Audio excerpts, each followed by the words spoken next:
Hola, buenas noches. Gracias por estar con nosotros en un nuevo programa de Conexión Productiva. Estamos hoy día a miércoles 20 de septiembre. Agradecemos que nos hayan esperado.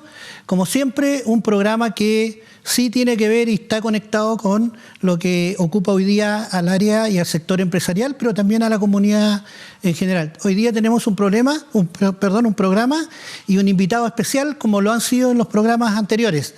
Vamos a conversar sobre un tema que es súper atingente y que seguramente se va a vincular a lo que es el desarrollo empresarial en Magallanes, dado la temática de hoy día. Vamos a ponerle el siguiente nombre: de una empresa familiar a una empresa profesional, que podría generar cierta discusión, pero que vamos a ir clarificando en el transcurso del programa con un gran invitado, un amigo también, Esteban Tafra Ros, ¿no es cierto? Él es académico, consultor y asesor de empresas, con mucha experiencia, ha ocupado cargos gerenciales y es máster en administración de empresas.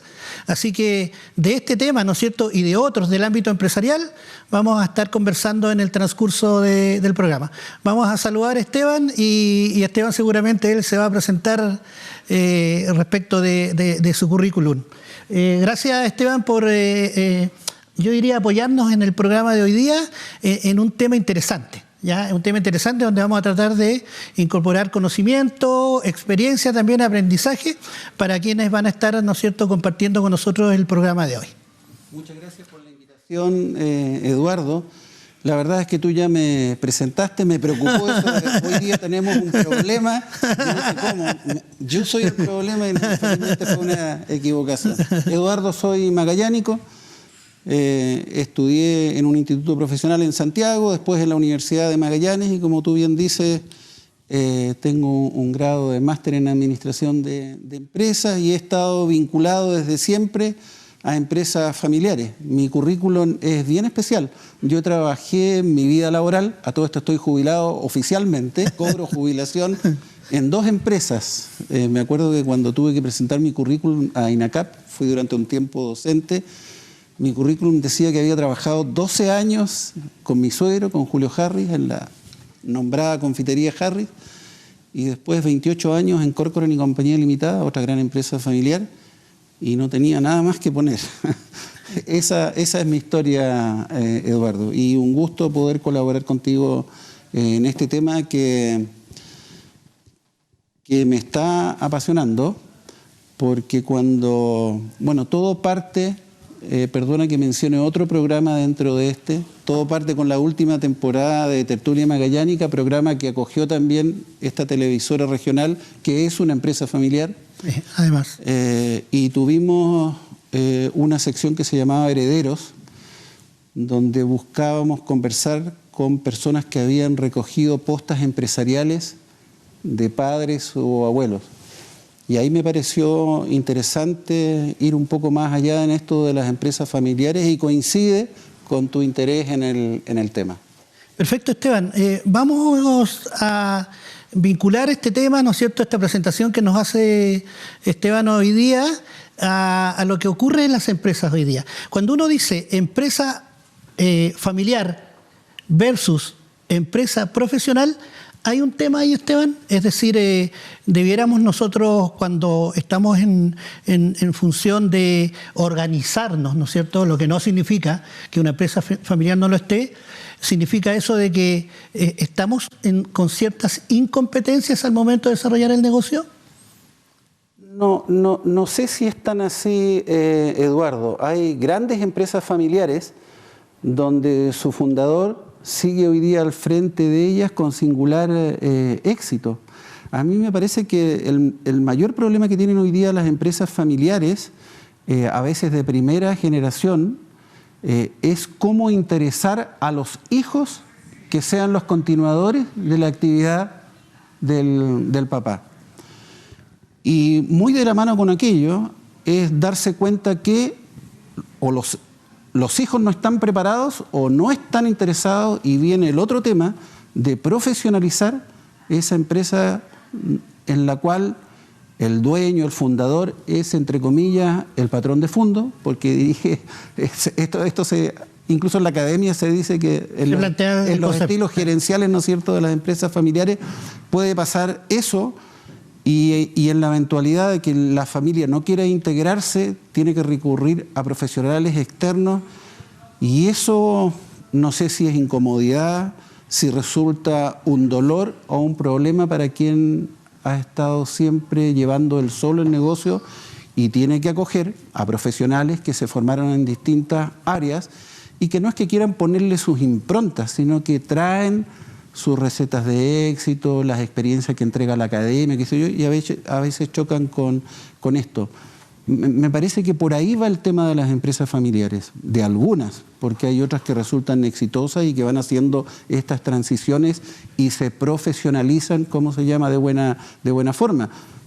Tú estuviste durante mucho tiempo en otra consultora, ¿no es cierto?, y estuviste trabajando con empresas y asesorando en este tema. Una de las cosas con las que nos encontrábamos a propósito de tu comentario, Esteban, es esa base fundamental que tiene que ver con esa visión de largo plazo que debieran tener las empresas hoy día y que obviamente rescatan todo ese tesoro que las empresas familiares tienen. Sí. Cuando uno habla de reingeniería y uno dice, oye, mira, vamos a llegar a intervenir una empresa, una organización familiar y vamos a cambiar todo, ¿no es cierto?, y vamos a comenzar desde un punto cero a establecer una nueva forma, una nueva cultura de hacer. Pero no sé si tú coincides, Esteban, conmigo, cuando tú rescatas y mantienes ese tesoro, más todo lo que hay que incorporar para que esa empresa se transforme en una empresa orgánica, ¿no es cierto?, es una muy buena combinación. ¿Opinas lo mismo, Esteban? Claro que sí, y yo creo que coincidimos además en que si bien es cierto uno lo recoge de la academia y lo hace suyo, porque evidentemente que la academia se basa en hechos reales, fundamentales de muchas industrias, entonces uno cuando llega a una empresa a hacer una asesoría o consultoría y te das cuenta que no existe visión, misión, objetivos o propósitos, valores claramente definidos, dice, vaya, hay que partir, no de cero, pero la empresa tiene que tener esto. Pero encima, la persona con la cual estás trabajando te dice, amigo, yo he estado un montón de tiempo haciendo y usted vea mi empresa como está bien paradita y no tengo ni visión, ni misión, no necesito el cuadrito ese con ese postulado. Es complejo porque es algo fundamental. Mira, hace muy pocos días falleció el señor Mauricio Russo, 67 años. El fundador de Casas Ideas. 40 tiendas en Chile, participa en otros 3 países y se murió. Él tiene una socia en su negocio y lo que él antes de fallecer buscaba que la gente no olvide el propósito que tenía la compañía. Entonces llámalo como tú quieras, visión, misión, pero a mí me gusta eso, el propósito estratégico. La compañía tiene que definir qué es lo que quiere hacer. Y él dijo, no tenemos que olvidar el propósito por el cual funcionamos, que es democratizar el diseño, o sea, que las cosas lindas para una casa estén al alcance de todo. Entonces, Eduardo, ¿es importante el propósito, la visión, la misión? Claro que sí, porque los continuadores del negocio tienen que saber para dónde va el tema, lo que no significa, y que me parece que ha ocurrido en algunas empresas, que muerto el rey, viva el rey, a veces la familia quiere ir como para otro lado, es un tema de debate, pero que es necesario marcar el propósito para que cuando nuevas generaciones estén dispuestas a subirse al barco, sepan para dónde va cuál es su destino.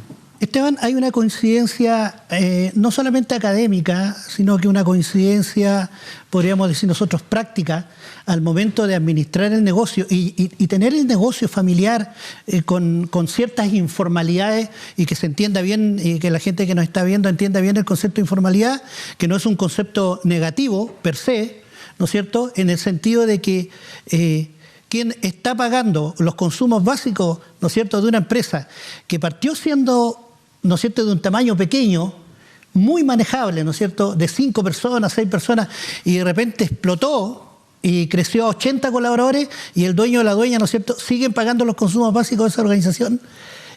¿Algo está mal ahí, Esteban? ¿Coincides tú con eso? ¿Por qué no te respondes tú mismo, Eduardo? Sí, yo diría que desde la experiencia, y no es cierto, desde básicamente esa estrategia que tú planteas, que pasa a ser un plan estratégico a futuro, y que inicialmente es súper emergente, porque tenemos que también empezar a entender que cuando hacemos una planificación y somos una empresa familiar, no siempre estamos preparados para aquello. Y por eso esto de traer consultores, asesores externos, ¿cierto?, que tienen cierta experiencia. Pero voy a responder a tu desafío.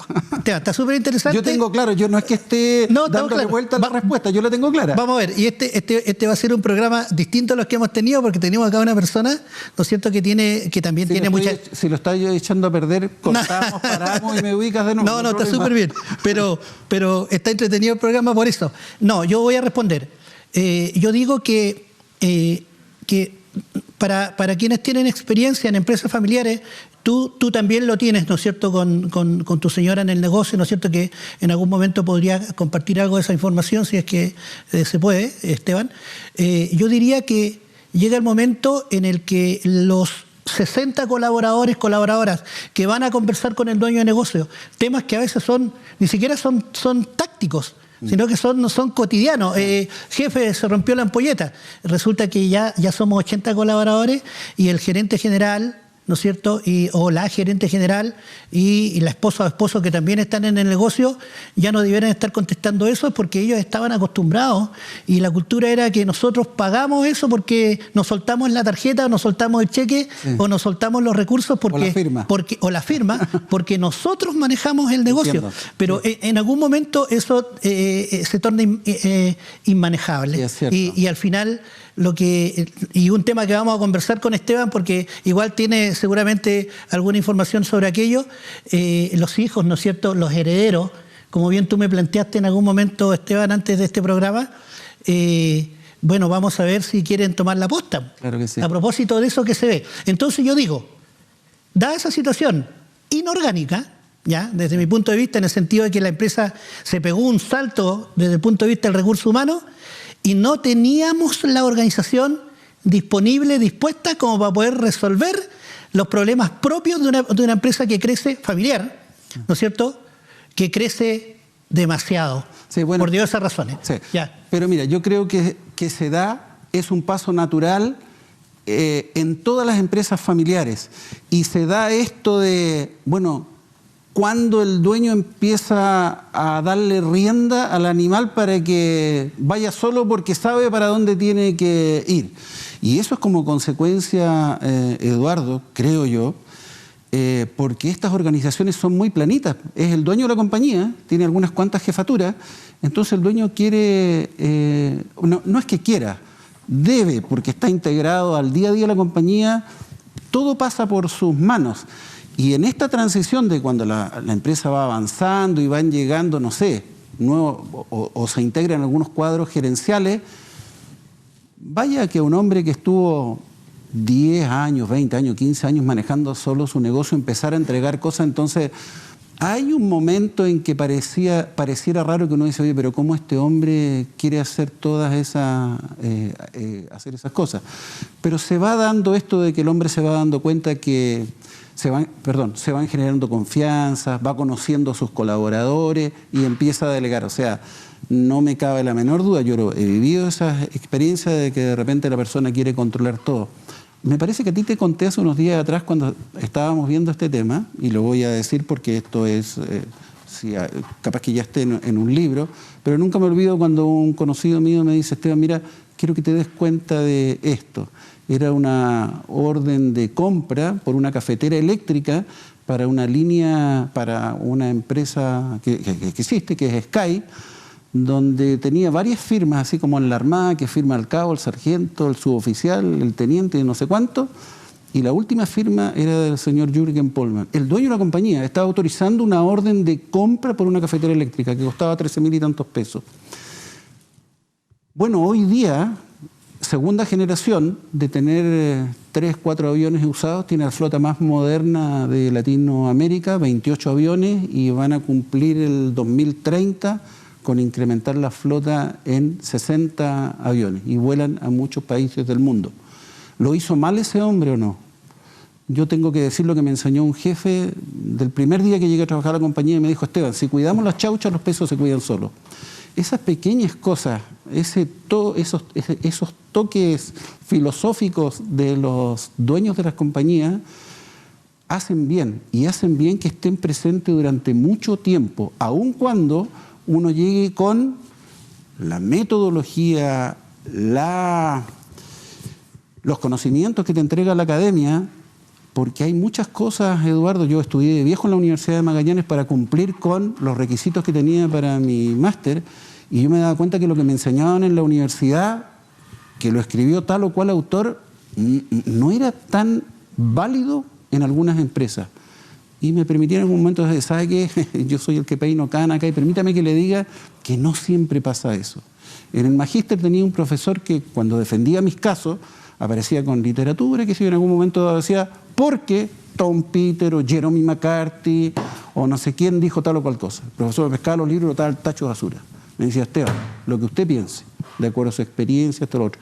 Entonces, no podemos desconocer que la valía de los fundadores o quienes han estado día a día construyendo las compañías son importantes hasta el último momento de sus días, y cada vez que sean necesarios, aun cuando a los jóvenes que llegan a integrarse a la empresa les parezca un poco raro. ¿Cómo este hombre anda metido en esto?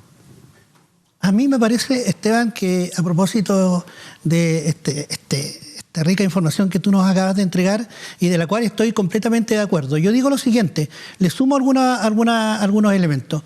Cuando la organización está creciendo, ¿no es cierto?, y tenemos líderes y lideresas, ¿no es cierto?, porque cuando uno habla del gerente general, del dueño, también hay un tema de género ahí. Puede ser dueña, ¿no es cierto?, puede ser una gerente general, puede ser una líder, ¿no es cierto?, incorporar también esta empresa familiar. Yo diría lo siguiente: vamos creciendo, Esteban, y también ahí te voy a dejar el desafío, a ver si estás de acuerdo conmigo.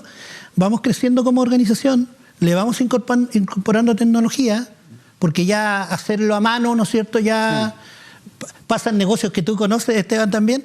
Se le va incorporando tecnología, vas optimizando el proceso, ¿no es cierto?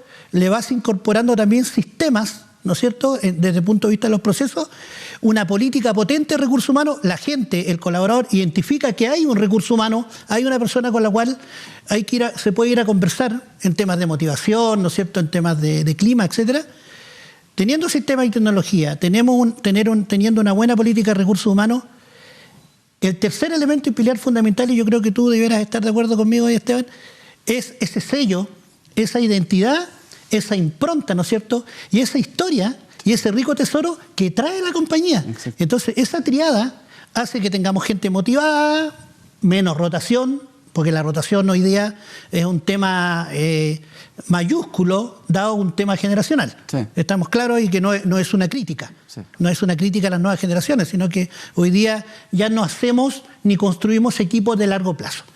Bueno, sistema y tecnología, una política clara de recursos humanos, con incentivos, obviamente, que no siempre son salariales, no siempre es plata. Sí. A veces los incentivos emocionales también tienen una valiosa definición, pero está la impronta, la que tú planteas, sí. Y eso es lo que no se tiene que perder. Dicho esto, esa impronta se debe declarar en la visión del negocio. O sea, cómo ese dueño, cómo ese dueño del negocio visualiza el negocio de aquí a un largo plazo. ¿Estás de acuerdo con eso, Esteban? Pero por supuesto, Eduardo, por supuesto. Y es más, a mí me gustan esas declaraciones de visión que cuando la gente la lee, casi que se ríe. Dice: mira la locura que pusieron ahí. Porque cuando la visión o el propósito, lo voy a decir, porque a veces la gente dice visión. ¿Qué visión? Bueno, la visión en términos académicos, me corrige, es el sueño que tiene el fundador de la compañía, y que muchas veces es casi inalcanzable, pero lo soñó. Y esas cosas que tienen estos empresarios, ¿no es cierto?, o emprendedores que dicen: lo soñé, pero lo voy a lograr. Soy joven, tengo las lucas, por último no las tengo, pero tengo la pasión y yo creo que lo puedo alcanzar. Esa es una parte. Entonces, yo coincido con aquello de que la visión tiene que ser casi inalcanzable, dolorosa, para que perdure en el tiempo. A mí no me gusta esto que, casi como los planteamientos estratégicos, de repente algunas empresas se permiten cada 5 o 6 años tener unos retiros estratégicos y se replantean, evidentemente, la estrategia, que hay que irla modificando de acuerdo a lo que está pasando en el mundo, en Chile o en la región, como se llama en particular, y además se atreven a modificar la visión porque, no sé, les quedó corta. A mí no me gusta eso. Yo creo que tiene que ser un sueño referido a la industria o al negocio donde uno está, casi inalcanzable, porque es un mejor motivador para los que entran. Dice, cuando lo lee, dice, vaya, estos son de los míos, estos sueñan en grande como cualquiera, ¿me entiendes? O sea, yo creo que es fundamental que la visión, o lo voy a cambiar para que se entienda mejor todavía, el propósito que tiene el dueño de la compañía sea potente. ¿Para qué? Para que encauce su pasión, o a su pasión sume la de sus colaboradores. Eso es fundamental. Y mucha gente, Eduardo, ahí yo creo que tú coincides conmigo, como que se ríe esto cuando tú le dices, bueno, tenemos que empezar de lo primero, con una visión y una misión, y tú les presentas y dices, mire, la visión, tómese unos días, y usted ya sabe de qué se trata y plantéela. A mí me ha tocado algunas empresas pequeñas en las cuales me dice, ¿y por qué no me la hace usted? Yo le digo, ¿sabe?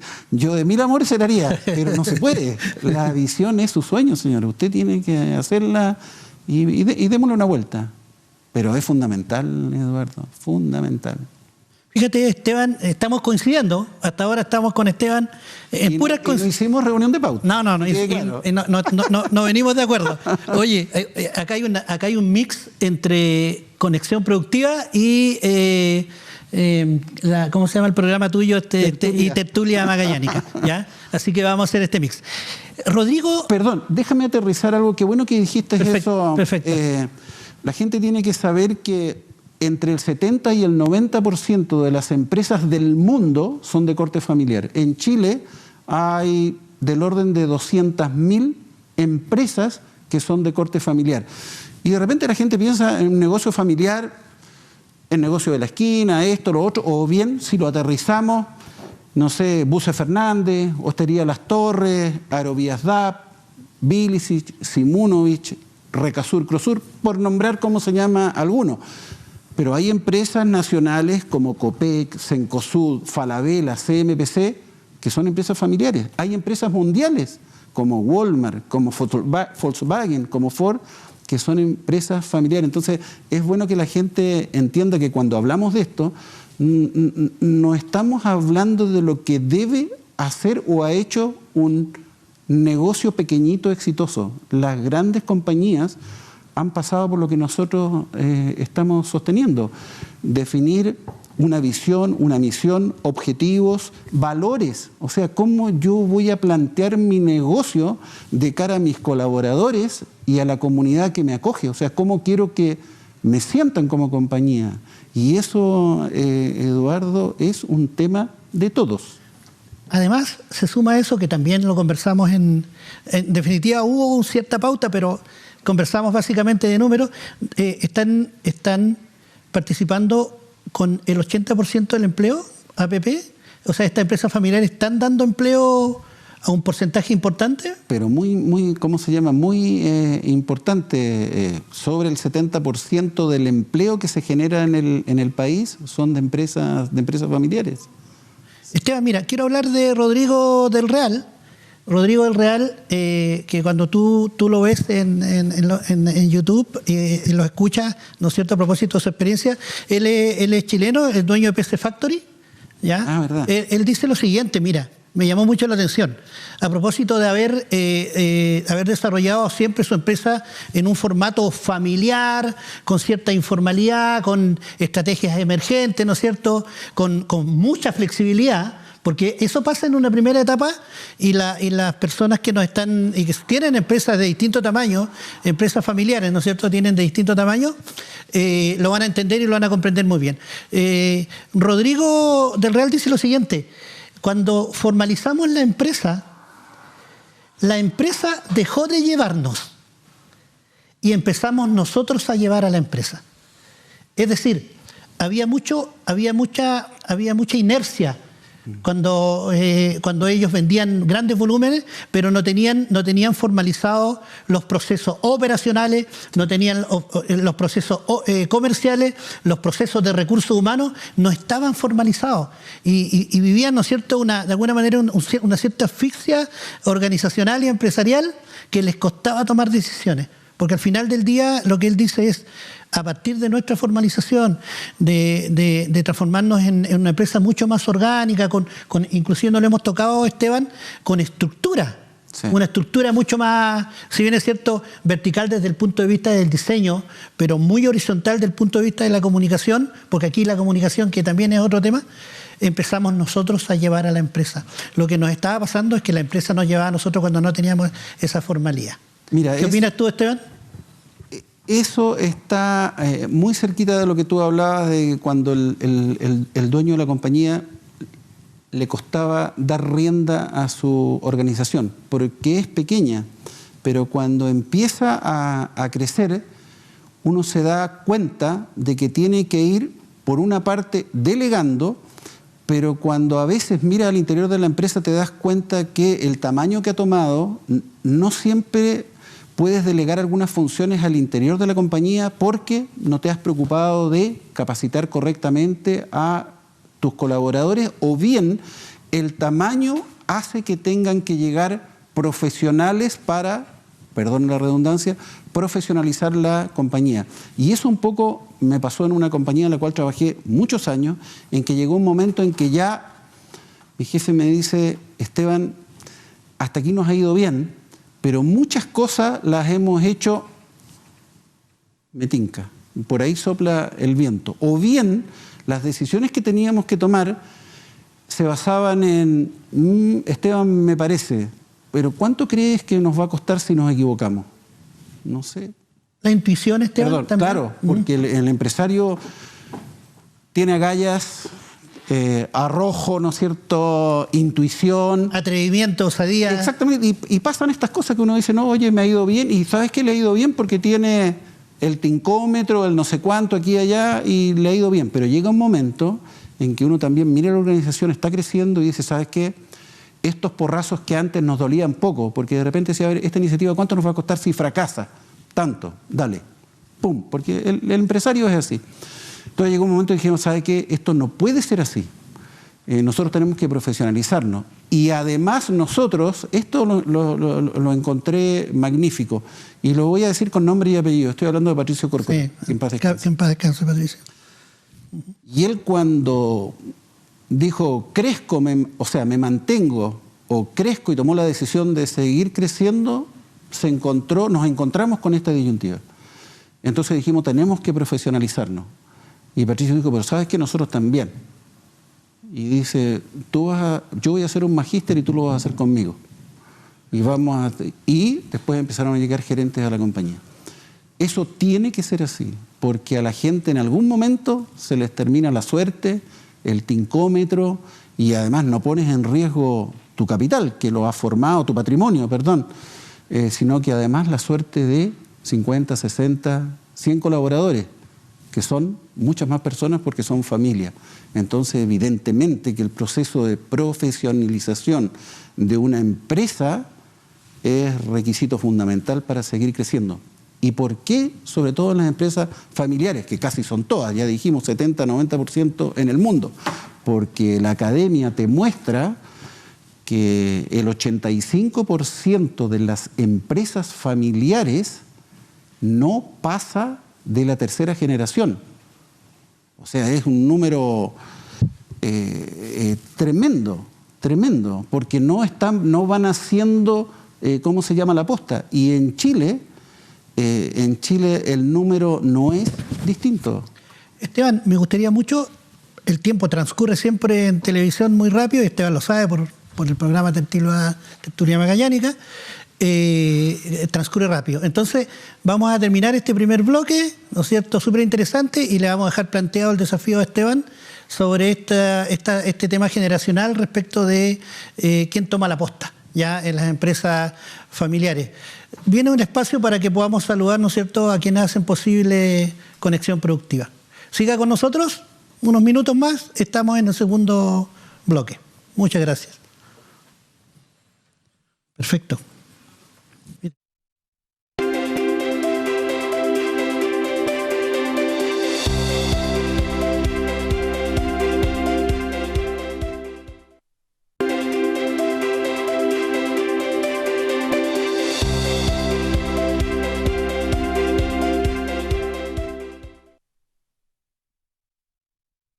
Bien, estamos de regreso ya al segundo bloque de Conexión Productiva con un interesante tema y también un interesante invitado, ¿no es cierto?, Esteban Tafra, Ross.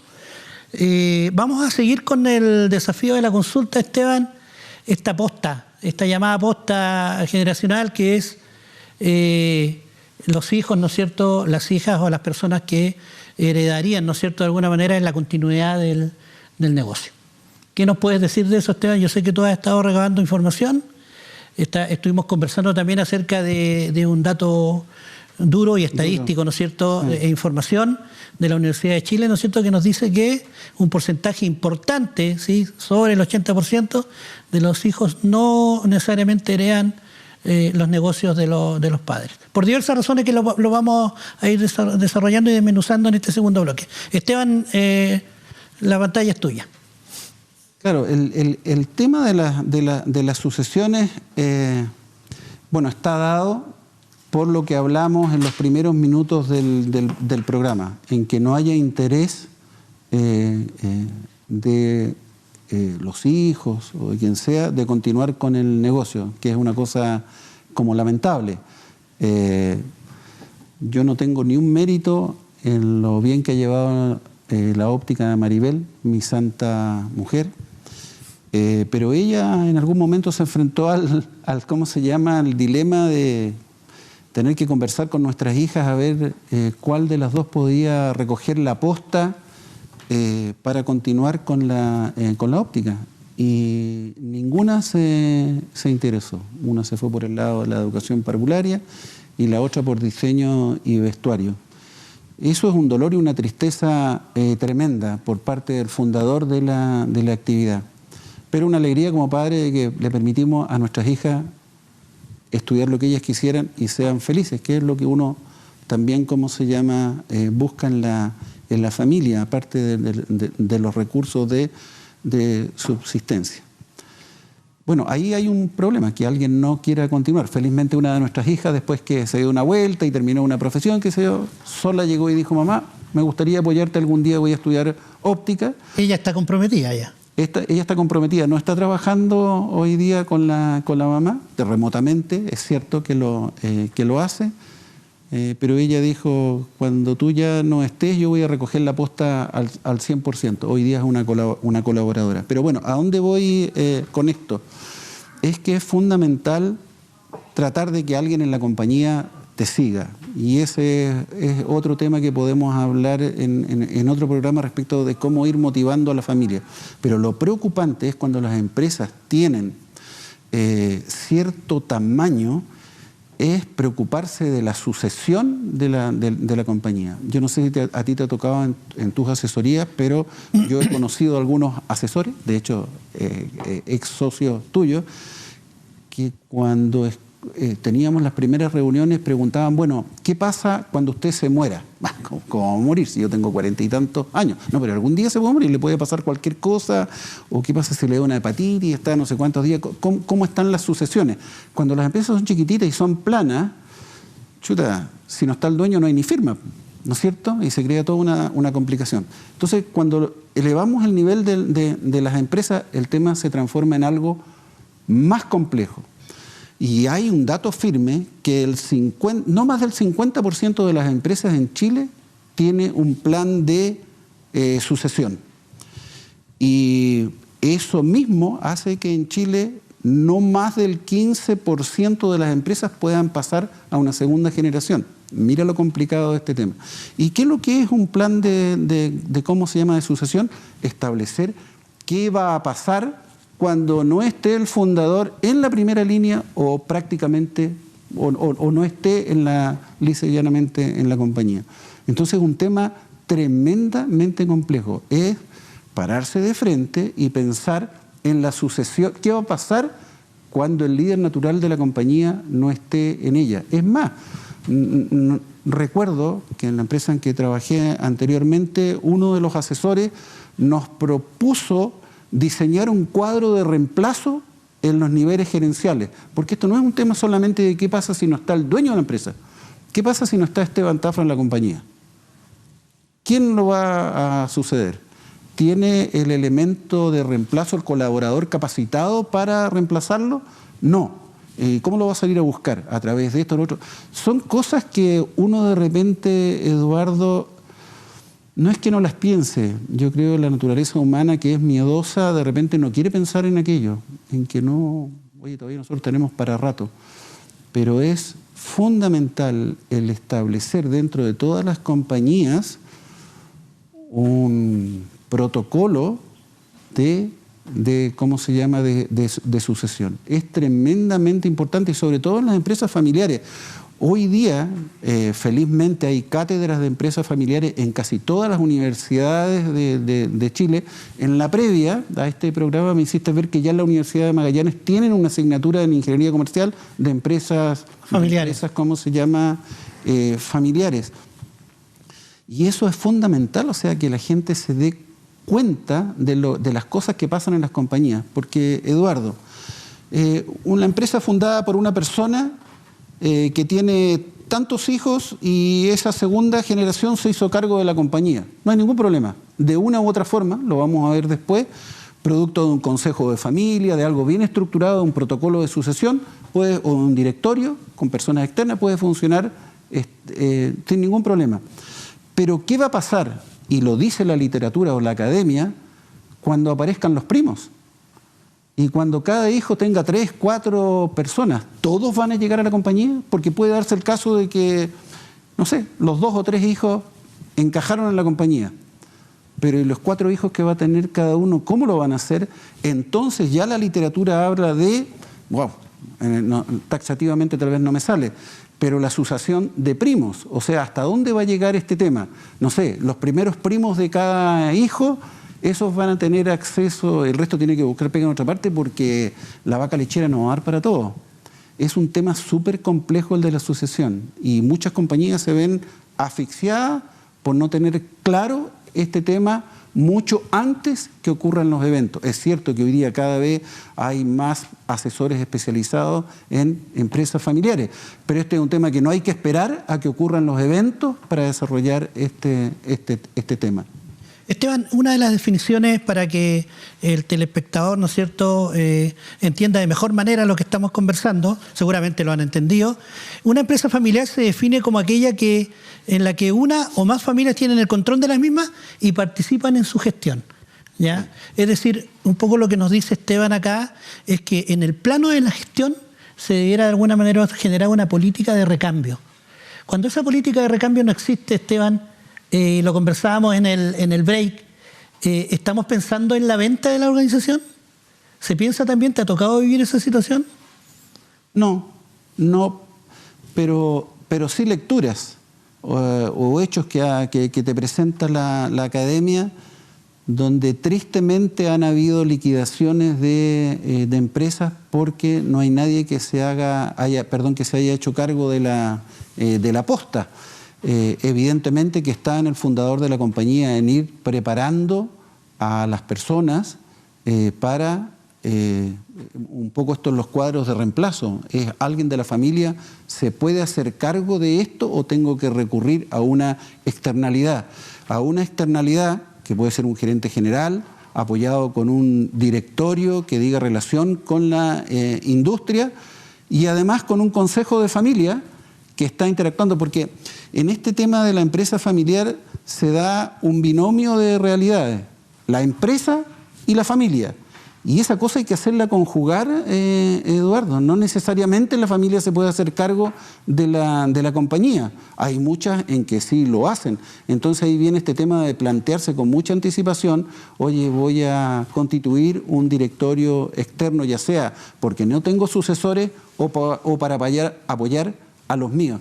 Voy a contar algo que no es una infidencia, no cometo ninguna indiscreción, porque salió en el programa de Tertulia Magallánica cuando invitamos a producto de este tema de buscar herederos, donde participó gente de Hostería Las Torres, de quien ya voy a hablar, Aerovías DAP, que son continuadores de una tradición, Buses Fernández, donde las hijas de Secundino ya están a cargo de esta, y podría nombrar un par de empresas más. Pero en el caso de Hostería Las Torres, Liliana Cusanovic, que ese día estaba con el hijo que es gerente general de Reserva Las Torres, ellos empezaron a profesional, en un caso yo creo que de ejemplo para la región, yo creo sin temor a equivocarme que fueron de los primeros, en los cuales los hermanos no fundadores, porque fue el papá de los Cusanovic quien fundó esto, pero la posta la tomaron los hijos y en un momento dado integraron a sus hijos. Pero además, para apoyarlos, nombraron un director externo que decía relación con la actividad turística, pero se dieron cuenta que el pobre hombre traía las mejores intenciones, las mayores capacidades y competencias, pero en el momento de los que hubo, capaz que me equivoco en el número, eran 4 Cusanovic contra un director externo. Entonces la cosa no iba a funcionar nunca del todo bien. Y han ido incorporando más directores externos de manera tal que haya un contrapeso con la familia. Bueno, estas son todas cosas que tiene que ir madurando la organización en función de cómo se llama, de su tamaño.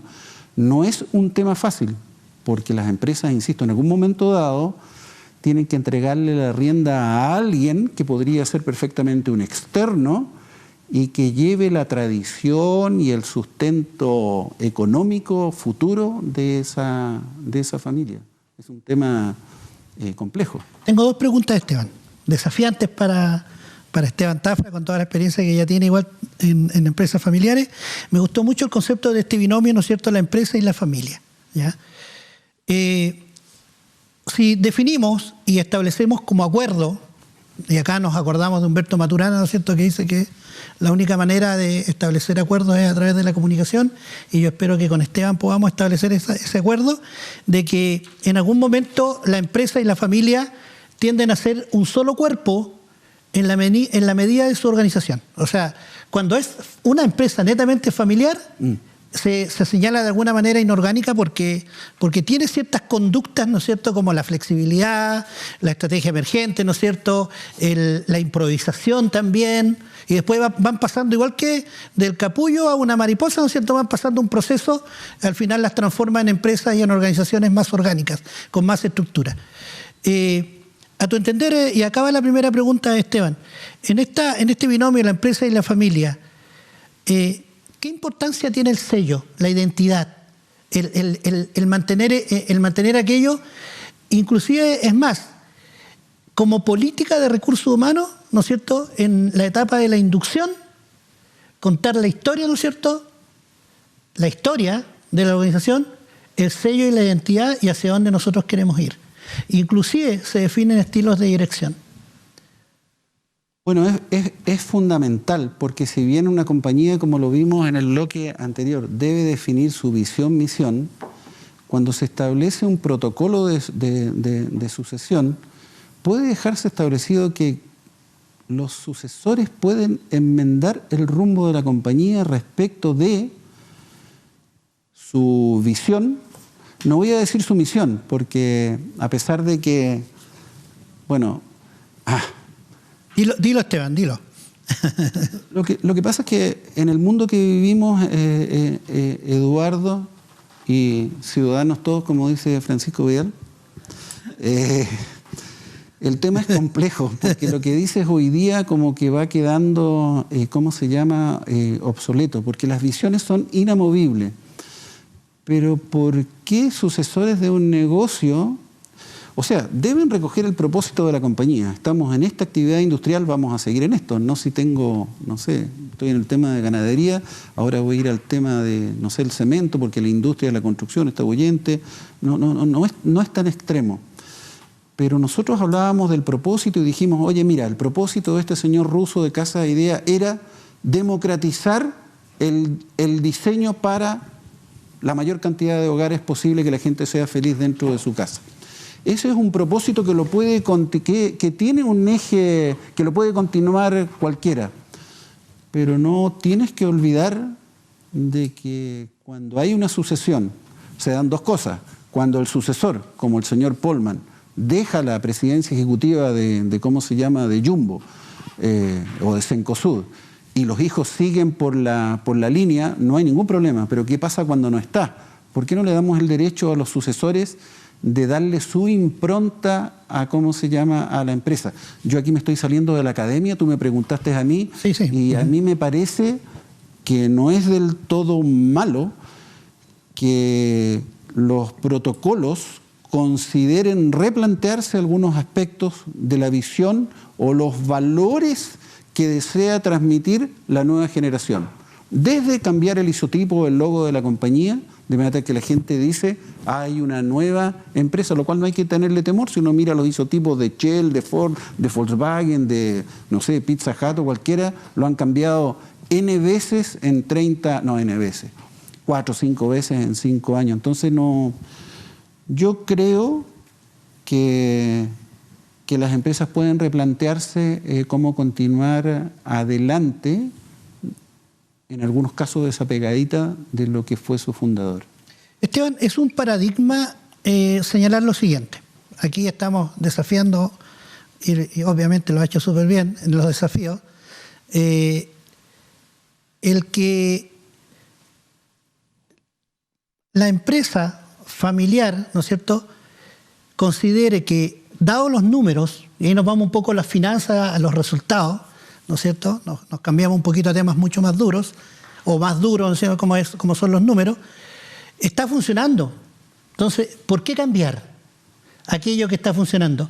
Desde tu experiencia, una empresa familiar inorgánica que se transforma en una empresa profesional orgánica, ¿es mucho más rentable? ¿O debiera serlo, Esteban? Sí, por supuesto. Sí, definitivamente. Pero también, Eduardo, no te olvides de que todo esto pasa por los directivos de la compañía, y tal vez nos vamos a alejar de otro tema y lo vamos a llevar a tiempo presente. Mira lo que pasó con Falabella, las empresas mejor listadas o con mayor patrimonio en la bolsa de valores bajo la administración, espero no equivocarme al decir esto, del señor Cuneo. Después aparece alguien de la familia Solari, de la otra rama de accionistas, y hace poquitito hemos escuchado en las noticias que habían tomado, se salió este familiar, este integrante de la familia accionaria, y contratan a un gerente externo, y que por distintos motivos no lo ha hecho bien. Hoy día Cencosud es la que tiene el mayor patrimonio en ¿cómo se llama?, en bolsa, y Falabella cede el espacio. Yo creo que es importante profesionalizar y traer a alguien de afuera y todo lo demás, pero hay que tener mucho cuidado en en aquellas decisiones que se toman, porque las compañías pierden pie. Esa es la verdad de las cosas. Y en definitiva, el que resulta herido es la familia. Por eso es importante manejar de la forma correcta este tema de la sucesión. Yo quiero aclarar algo, Eduardo. La gente puede pensar que yo soy un especialista en empresas familiares. En absoluto. Este es un tema que tú pusiste en la mesa, sí. Nosotros nos preparamos. Evidentemente que uno en la región observa. Yo te dije, a mí me tocó participar de conversaciones con algunos actores de la industria de Magallanes, y en función de aquello y de la lectura que hemos hecho podemos concluir en algunas cosas. Pero mira, hay algo que es súper importante porque los minutos se van agotando y que no me puedo perder en esto. Dijimos que la empresa familiar es un binomio de empresa y de familia. La familia tiene que estar de la mejor forma constituida en lo que se llaman los consejos de familia, que son las previas y en las cuales las familias se reúnen en torno a esta figura para definir normalmente no el gobierno de la empresa, aun cuando puede ocurrir, sino que el gobierno de la familia. ¿Cómo vamos a actuar nosotros como familia? Los fines que vamos a tener como empresa, las funciones que tiene que tener este Consejo de Familia en cuanto a una forma de educar a los integrantes de la familia, porque se tienen que hacer cargo de la compañía, gubernamental, o sea, cómo se va a dirigir esto, y además la promoción de la unidad familiar. Esto es complejo porque una vez que pasan esto, que hay que tomar la posta de una sucesión, vienen las complejidades de cómo se configura el entorno familiar para hacer que la compañía siga de buena forma. Puede que de repente alguien tenga intereses distintos a los hermanos, o a la mamá, o al papá, o que se yo, y diga, ¿sabe qué? A mí me dejan al margen, esto, lo otro, aquí y allá. Entonces, por eso es importante que la familia esté bien. Y cuando te tienes que preocupar de la empresa, ahí viene otra figura que es súper importante, que una empresa familiar de cierta envergadura tiene que pensar en tener un directorio, donde evidentemente esté, no sé, el dueño de la compañía, algún integrante del grupo familiar también, ¿por qué no? Y asesores externos. En las empresas familiares hay que tener claro dos cosas. Hay que gobernar a la empresa y se tiene que gobernar la familia. Y eso es muy complejo. Hay gente que quiere estar en los consejos de familia y en los directorios. Es complicado. No es fácil tampoco definir dos entes separados, pero si tú miras el accionar de muchas empresas nacionales y yo creo que ya regionales, la familia está a un lado y el directorio está al otro lado, integrado por algunos familiares, pero no todo. Ahí después tienes que ver los protocolos de quién va a estar en el directorio o esto o lo otro. Es complicado. Y cuando yo hablo de consejo de familia, no son reuniones de familia, porque la academia hace ese distingo. O sea, no confunda consejo de familia con, oye, juntémonos toda la semana y conversamos de la empresa. No, esto va mucho más allá de aquello. Hasta el procurar que no existan conflictos, o bien en un momento dado, hoy nos vamos a juntar porque estamos teniendo algunos roces y esta cuestión hay que aclararlo acá, y no en el directorio, porque no es fácil el tema de las sucesiones. Por eso que tanto apasiona este tema. Y concluyamos, Eduardo, la Universidad de Magallanes ya lo tiene como un ramo y todas las universidades del mundo hoy día tienen cátedras, ¿cómo se llama?, en torno a empresas familiares, que, dicho sea de paso, casi todas fueron financiadas en sus inicios por empresas familiares. Si tú ves en algunas universidades, dice, no sé, este auditorio fue donado por la empresa, no sé, por la familia Fonapen, o los Lux y esto, porque todos están preocupados de esto, que es una problemática desde la perspectiva de que a medida que van pasando las generaciones se puede ir perdiendo el interés por seguir de la compañía. Esto es súper importante, Eduardo. Yo te hice mención pero en el break, pero es importante saber para dónde va el tema. Producto de que hoy día los jóvenes estudian en buenas universidades nacionales, viajan al extranjero en rondas de negocio que la familia los empieza a enviar, saben más de idioma, saben cuánto le ha costado al papá levantar la compañía, saben las complejidades que se viven en el mundo de hoy respecto de colaboradores, de personas, de migraciones, que ya tienes que entenderte no con gente de tu nacionalidad, sino que con otros. Las empresas se han complejizado de manera que yo creo que la gente que está fuera de ellas no se imagina cómo. Entonces, ¿qué es lo que está pasando? Lo dice el diario El País de la edición del 13 de septiembre, hace muy poquitito. Es cada vez más frecuente que los hijos no deseen continuar con el negocio familiar, generalmente afecto a sectores tradicionales y, como yo decía, a veces hasta en retroceso, y prefieran venderlo para montar con el capital obtenido estructuras patrimonialistas a través de sociedades de inversión o families office. Es una realidad que un sucesor pueda pensar, No se pueden decir groserías acá. No, estamos puro tonteando.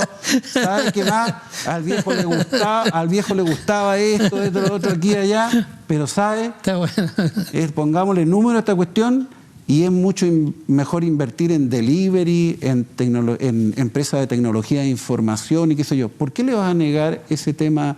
Es un hecho lamentable, pero hay una tendencia que la gente joven está en su derecho de ir por otro lado. ¿Y qué es lo lamentable en las empresas familiares?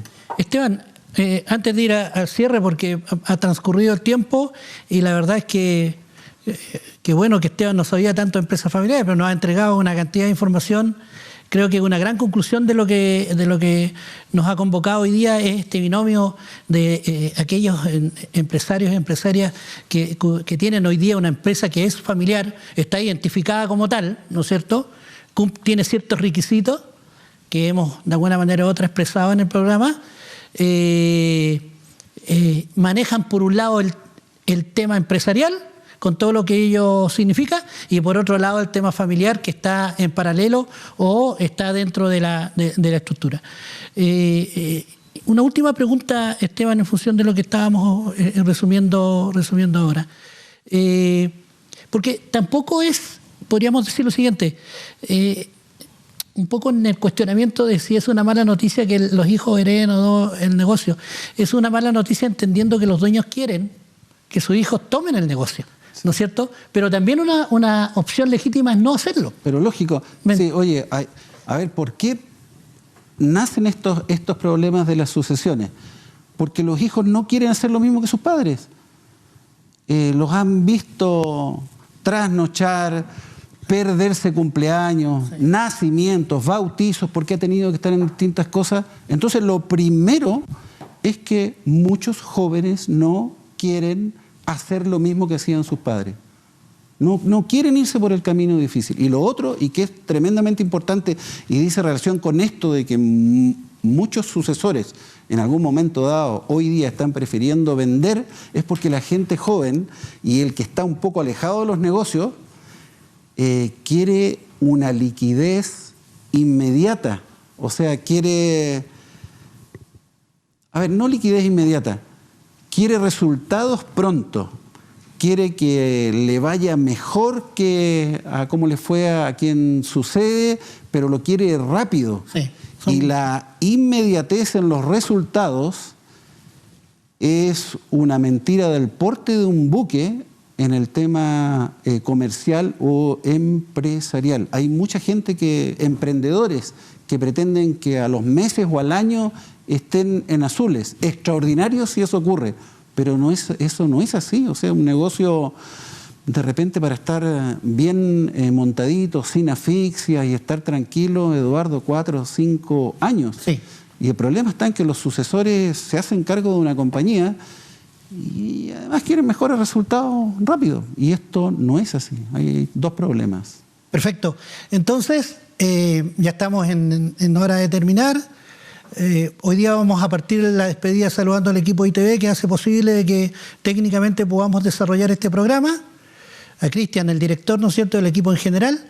Saludar también a INACAP, un tremendo auspiciador del programa, ¿no es cierto?, Café Camellones, que además aprovecho de inmediato a través de Café Camellones hacer la entrega de un presente que nos envía Café Camellones, todos los programas, ¿no es cierto?, para Esteban. Muchas gracias, soy cafetero. Qué bueno, cafetero. 2 tipos de Café Camellones de regalo para Esteban, ¿no es cierto?, para que pueda compartir con la familia. Le gusta el café. Grado 0, ¿no es cierto?, Outdoor, actividades Outdoor de la Patagonia, corredora de seguros Obando, ¿no es cierto?, y la consultora Novos, que en consorcio con ITV Patagonia, el canal regional, hacen posible este programa. Así que, Eduardo, te voy a sacar de toda norma y protocolo del programa y voy a aceptar, te voy a poner un desafío Me gustaría algún día conversar contigo de docencia, capacitación y eso, un tema que a los dos nos mueve la aguja. Perfecto. No, ese desafío está tomado y también está planteado a nuestros auspiciadores de INACAP, así que me parece que en ese entorno vamos a estar con Esteban Tafra, que también fue docente durante muchos años de esa casa de estudios. Nos despedimos, que tengan una buena noche, gracias por acompañarnos y gracias a Esteban por aceptar la invitación, un tremendo invitado. Buenas noches.